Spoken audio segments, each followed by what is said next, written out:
तो hello guys, क्या आप वही हैं जिसको फिजिक्स समझ में नहीं आ रही या फिर इतना ज्यादा मेहनत करने के बाद भी फिजिक्स में प्रॉब्लम आ रही है क्वेश्चन सॉल्व करने में? तो अगर आपको 3-3 घंटे पढ़ने के बाद भी फिजिक्स में दिक्कत आ रही है, फिजिक्स के क्वेश्चन नहीं बना पा रहे हो या क्वेश्चन बनाने बैठते हो तो समझ नहीं आता कि यार कौन सा फॉर्मूला अप्लाई करूं, कैसे सॉल्व करूं, तो यहाँ आपका स्वागत है इस वीडियो में और आप सही जगह पर हैं। तो आज की वीडियो में मैं कुछ आपको पढ़ाने वाला नहीं हूँ, कोई टॉपिक नहीं क्लियर कराने वाला, मैं सिर्फ बात करूंगा कि कम समय में ज्यादा नंबर कैसे लेके आए फिजिक्स के अंदर, मतलब कम मेहनत करके ज्यादा नंबर लेने का तरीका बताने वाला हूँ। तो एक टाइम टेबल, एक रूटीन और कैसे आपको स्टडी करना है, हम सब इस बारे में बात करेंगे इस वीडियो के अंदर। तो चलिए शुरू करते हैं। सबसे पहले मैं आपको बता दूं तो पिछले 13 साल से मैं फिजिक्स पढ़ा रहा हूँ। हजारों बच्चों की सक्सेस होने के बाद मैं आपको इस नतीजे में पहुंचा हूं कि किस तरीके से पढ़ना है जिससे आपको नंबर मिलेगा। आई एम श्योर आप इस वीडियो को देखने के बाद नंबर ले पाएंगे। तो चलिए शुरू करते हैं। देखो, मान लो कि आप लोग फिजिक्स पढ़ने बैठते हो और आप देखते हो कि यार ये क्वेश्चन, ये टॉपिक तो पता नहीं, कोई टॉपिक तो पढ़ा था बट ये क्वेश्चन सॉल्व नहीं हो रहा, तो मुझे क्या करना चाहिए? देखिए, प्रॉब्लम कहां पर करते हैं ना बच्चे, सीधा टॉपिक पढ़ा, फॉर्मूला देखा और सीधा कूद पड़े क्वेश्चन के ऊपर। जबकि यार ये तरीका गलत है। आप क्या कर रहे हो? आपने रीड किया, आपने फॉर्मूला पढ़ा, आपने फॉर्मूला पढ़ के सीधा आप कूद पड़े क्वेश्चन सॉल्विंग के ऊपर। तो प्रॉब्लम जड़ यहीं पर है यार, ये पैटर्न ही गलत है। पैटर्न क्या होना चाहिए आपका? आपने रीड करा, ठीक है, आपने पढ़ लिया, अब आपको करना यह है, सबसे पहला काम, आप उस बुक को करिए बंद। 5 मिनट के लिए अपनी आंखें बंद करो और एक बार पूछो खुद से कि यार मैंने क्या क्या पढ़ा, खुद को बताओ। 5 मिनट के अंदर जल्दी से पूरा टॉपिक खुद को बता देना है, ठीक है? तो बता के आप विजुअलाइज कर रहे हो कि हाँ मैंने ये चीजें पढ़ ली, ये चीज होता होता होता। ये सब करने के बाद, मतलब कि विजुअलाइजेशन के बाद, अब आप एक बार फॉर्मूले को गौर से देखो। अब फॉर्मूला सिर्फ ये नहीं है कि फॉर्मूला आपको रट लेना है या याद कर लेना है। बेटा, फॉर्मूले में इससे कहीं ज्यादा चीजें छुपी होती है। जैसे कि मैं एक सबसे बेसिक फॉर्मूले की बात करूं, force equal to mass into acceleration, आप सभी जानते हैं ये न्यूटन का फॉर्मूला है।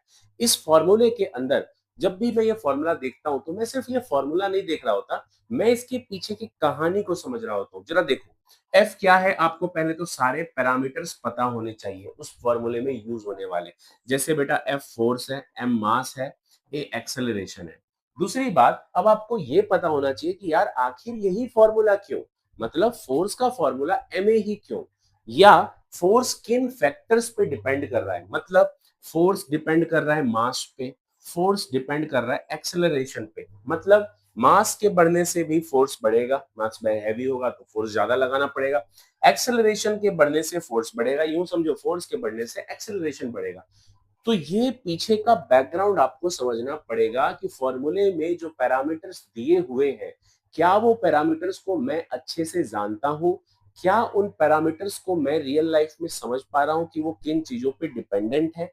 दूसरी बात, फॉर्मूले को याद करने के बाद, उनकी विजुअलाइजेशन, उनके सभी शब्दों का मतलब समझने के बाद, आपको उसकी एसआई यूनिट देखनी है, आपको उसका डायमेंशन देखना है। देखो, सभी फॉर्मूले में, जितने भी टॉपिक्स में फॉर्मूले, चैप्टर में फॉर्मूले हैं, आप सभी में ना अपना ये रूटीन बांध लो कि यार मुझे उसकी एसआई यूनिट पता होनी चाहिए, मुझे उसका डायमेंशन पता होना चाहिए, वो फॉर्मूला किन किन फैक्टर्स पे डिपेंड करता है मुझे ये पता होना चाहिए। जब आपको इतनी चीजों की जानकारी मिल जाए, अगेन आंखें बंद करो, अपने आप को बताओ कि यार मैंने ये फॉर्मूला पढ़ा है, इसमें ये मतलब है, ये तब लगेगा जब ये होगा। ओके, इसके बाद अब आप बेटा क्वेश्चन पे जाओ। अब देखो, सबसे बड़ी प्रॉब्लम क्या होती है ना क्वेश्चन करने में, क्वेश्चन आपके सामने है, आपने क्वेश्चन को पढ़ लिया, ठीक है, क्वेश्चन पढ़ने के बाद आप ये नहीं लिख रहे हो कि उसमें यार गिवन क्या दिया हुआ था।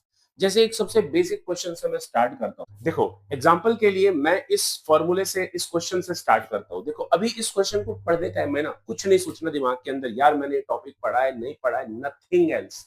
just write the formula, just write the values as it is given in the question। क्या क्या दिया है क्वेश्चन के अंदर? सबसे पहली बात, मास दिया है ना। बेटा देखो, मैं जो तरीका बता रहा हूँ ना, यही तरीका हर न्यूमेरिकल में लगाना है, हर तरह से ऐसे ही सोचना है, सारे क्वेश्चन आप कर पाओगे बड़ी आसानी से। देखो, सबसे पहले में मास गिवन है, मैंने वो लिखा कि 50 किलो मास दिया हुआ है, पूरा लिखना है, एक भी स्टेप मिस नहीं करना है, ठीक है। फिर क्या दिया है कि ये मूव कर रहा है। बेटा सबसे पहले ना गाड़ी बना लो। देखो, अगर हम विजुअलाइज करते हैं ना तो आधी प्रॉब्लम हमारी वही सॉल्व हो जाती है। फिजिक्स में it's all about diagram, free body diagram, circuit diagram, रे डायग्राम, सब डायग्राम पे ही बेस्ड है।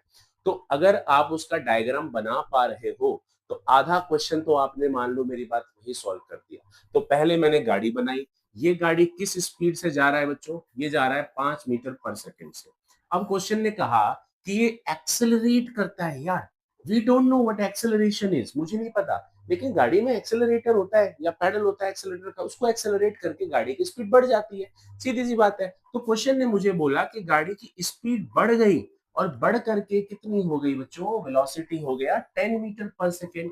हमने ये भी लिख दिया, राइट, 10 मीटर पर सेकेंड। अब क्वेश्चन कहता है कि आप ये चीज 2 सेकंड में कर पा रहे हो, मतलब आपने जो स्पीड बढ़ाई है वो आपने 2 सेकंड के अंदर बढ़ाई है। तो आप अब एक्सेलरेशन निकालो, फोर्स निकालो। भाई एक्सेलरेशन निकालना है, फोर्स निकालना है।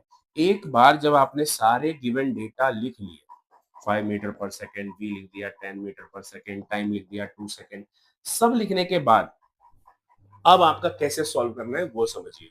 आपने जब सारी वैल्यूज लिख दी तो अब आप ये सोचो आपको निकालना क्या है? एक्सेलरेशन। ये किस चैप्टर का क्वेश्चन है? ये चैप्टर मोशन से रिलेटेड है। मोशन मेरे सिलेबस में क्या क्या चैप्टर था? आपके सिलेबस में अगर आप क्लास 11th के हैं तो आपके चैप्टर में laws of motion, motion in a straight line, motion in a plane, ये 3 चैप्टर मोशन के बारे में बात करता है। फिर आपको सोचना है ये उस चैप्टर में से किस कॉन्सेप्ट से है जो आपने रिवाइज करा था, क्योंकि मुझे एक्सेलरेशन निकालना है। मैंने पूरी सिलेबस में मोशन के इक्वेशंस के ऊपर कुछ स्टडी करी है। वो क्या क्या है? आपने 3 फॉर्मूले पढ़े हैं बच्चों, v equal to U plus A T, S equal to U T plus half A T square, और एक फॉर्मूला आपने पढ़ा है V square minus U square बराबर 2as। अब आप ये सोचो कि इनमें से कौन सा फॉर्मूला लगाना है, और इसका पता कैसे लगेगा? कोई भी फॉर्मूला तभी लगाते हैं जब उसमें से सिर्फ एक वैल्यू पता लगानी हो। 2 वैल्यू पता लगानी हो तो मत लगाना उस फॉर्मूले को। तो जरा सोचो जरा यहाँ पर क्या क्या है। क्या आपको u पता है? तो यहाँ पर आपने ये सोचना है कि क्या उन फॉर्मूले को अप्लाई कर सकता हूँ। सबसे पहले v equals to U plus A T का जो फॉर्मूला है, क्या मुझे v पता है? तो मेरा आंसर होगा हाँ मुझे v पता है। देखो बेटा आपके पास v की वैल्यू है 10 मीटर पर सेकेंड, राइट? तो हाँ मुझे v पता है। अब आप देखो क्या आपको u पता है? हाँ सर मुझे u भी पता है, इट इज 5 मीटर पर सेकेंड। क्या आपको ए पता है? तो नहीं, मुझे तो ए निकालना है। क्या आपको टाइम पता है? हाँ है।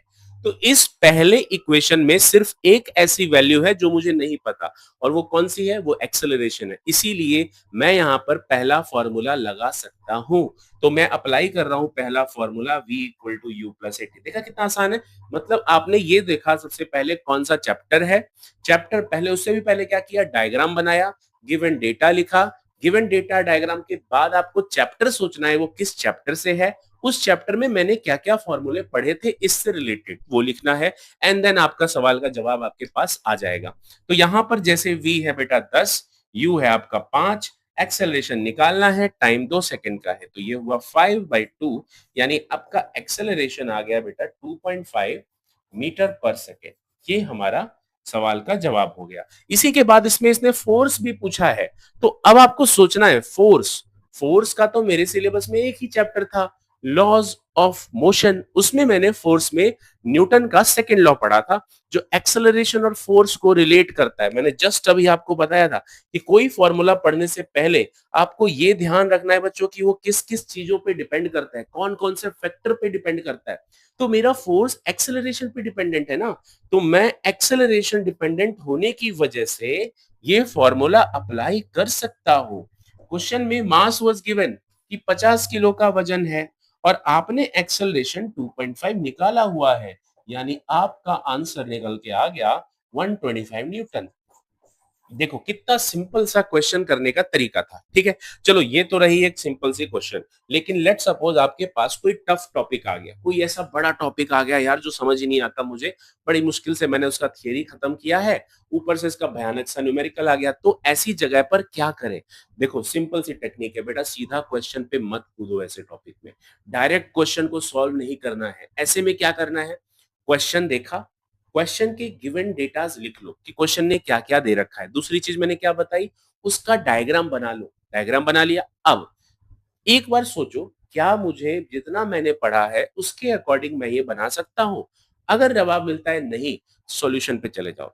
सॉल्यूशन को एक बार देखो, सॉल्यूशन का आंसर नहीं, सॉल्यूशन के स्टेप्स देखने हैं कि आखिर इसने यही स्टेप्स क्यों लगाए? ये सवाल खुद से पूछना है। ये स्टेप्स के बिना क्या कोई और स्टेप का तरीका हो सकता है? अगर नहीं, तो ये स्टेप्स ही क्यों? उस स्टेप्स को समझो एंड देन एक बार बिना देखे सॉल्व करो। अंडरस्टूड मैं क्या कह रहा हूँ? सॉल्यूशन को देखकर नहीं लिखना है, सॉल्यूशन को देखा, समझा कि यही स्टेप्स इस्तेमाल क्यों किए and then you have to apply. तो ये तरीका आपके न्यूमेरिकल करने का बेटा सबसे अच्छा तरीका है और जरूरी नहीं कि आप एक क्वेश्चन दो क्वेश्चन देख रहे हैं, कोई लिमिट नहीं है। आप पांचों क्वेश्चन के आंसर, 6 क्वेश्चन के आंसर देखो, सॉल्यूशन देखो और ट्राई करो। I hope I am 100% guaranteed कि यार 10वां क्वेश्चन ऐसा जरूर होगा जो आप बिना किस देखे हुए आंसर को सॉल्व कर पाओगे। प्रॉब्लम यही होती है यार, लाइफ में ना हर बार नया चैलेंजेस आते हैं, नए क्वेश्चंस आते हैं। जरूरी नहीं कि वो नए क्वेश्चन मुझे आते हो। एज ए टीचर मेरे सामने भी कई बार ऐसे क्वेश्चंस होते हैं जिनको मैं पहली बार देख रहा होता हूँ। तो ऐसे में मैं क्या करता हूँ, ऐसे में मैं सॉल्यूशन के थ्रू जाता हूँ। सॉल्यूशन को देख करके मुझे समझ में आ जाता है एक बार में कि ओके इसने ये कॉन्सेप्ट यूज किया, तो तुरंत माइंड में स्ट्राइक करेगा and then I will try उसको करने का। ये यार बुरा नहीं है। बुरा देखो, नहीं आता इसको एक्सेप्ट करने में कोई बुराई नहीं है। हाँ, लेकिन उसको एक्सेप्ट करने के बाद भी उस पे मेहनत ना करना, ये प्रॉब्लम है। तो आप सॉल्यूशन को देखो, सॉल्यूशन देखने के बाद एक बार खुद से ट्राई करो एंड देन नेक्स्ट क्वेश्चन देखना तुमसे सॉल्व होगा। और यही सही तरीका है मेरे दोस्त क्वेश्चन को करने का and 100% you will succeed in numerical solving, जो मैंने बताया उस पैटर्न से अगर आप पढ़ते हो तो अगर आप चाहते हो कि मैं आपको इसी तरीके की कुछ मजेदार चीजें आपकी पढ़ाई के बारे में बताऊं, तो आप इस चैनल पे बने रहना। अगला वीडियो अगर आप मुझसे चाहते हो कि मैं आपको तरीका बताऊं कि यार फिजिक्स की बुक को कैसे पढ़ना है, क्योंकि फिजिक्स की बुक है बड़ी टफ, और जो ये टफ बोलते हैं ना यार, वो समझ लो उन्होंने फिजिक्स पढ़ा ही नहीं है। फिजिक्स से अच्छा, फिजिक्स से प्यारा सब्जेक्ट कोई नहीं है। और कैसे फिजिक्स से प्यार करना है, अगर आप ये चाहते हैं कि मैं इस पे वीडियो बनाऊं, तो वीडियो के नीचे कमेंट बॉक्स में लिख दो physics plan. I will make another video on physics plan और उसमें समझाऊंगा कि कैसे करते हैं। तो आई होप आपको ये वीडियो प्यारी लगी होगी। और हाँ, इस वीडियो के बाद क्वेश्चन बनाना जरूर, और इसी पैटर्न से बनाना जो मैंने तुम्हें समझाया है मेरे बच्चों। मिलते हैं अगले वीडियो में।